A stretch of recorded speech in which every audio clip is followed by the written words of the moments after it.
I'm Dr. Chris Collier, an associate professor in the Department of Orthopedic Surgery at Indiana University School of Medicine. I'm fortunate to present our recent JBJS paper on behalf of my co-authors, entitled The Natural History of Benign Bone Tumors of the Extremities in Asymptomatic Children. This work was performed at university hospitals, Rainbow Babies and Children's, and Case Western Reserve University in Cleveland, Ohio. We are inspired to do this work, as most are, by our patients. As an orthopedic oncologist, I commonly see children and adults with incidentally found bone tumors. Understandably, these tumors cause a lot of anxiety for patients and their families as they await confirmation of a benign diagnosis. They need reassurance, and they often ask, how common are these tumors? When did it first appear, and will it resolve over time? We don't have much evidence to date to answer these questions, and the little data that does exist is largely inferential.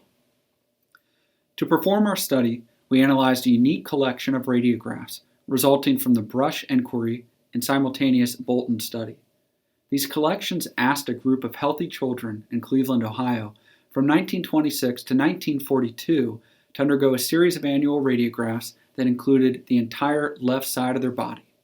And at the time, this was used to monitor normal human development. These same radiographs were later used for the widely recognized Greulich Pyle Atlas for bone age. For this study, we digitized over 25,000 radiographs from 262 subjects, which were then screened for the presence of benign bone tumors and confirmed by a multidisciplinary panel of experts. We found an overall prevalence for benign bone tumors of 18.9% in the study population.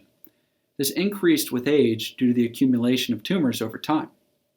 Longitudinal radiographs also allowed observation of the timing of first appearance and the potential for resolution for each tumor type. Non-ossifying fibromas were the most common tumor, had a bimodal age distribution, and frequently resolved over time. Anostoses, osteochondromas, and enchondromas were also identified and persisted until the last available radiograph in all subjects. Together, despite several limitations discussed in our paper, these findings report on a unique study population that could not be repeated in modern times because of the now recognized risk of radiation exposure in children. This study may therefore provide the best available evidence regarding the natural history of asymptomatic benign childhood bone tumors and answer many commonly encountered questions when counseling patients and their families. We hope you enjoy reading our paper.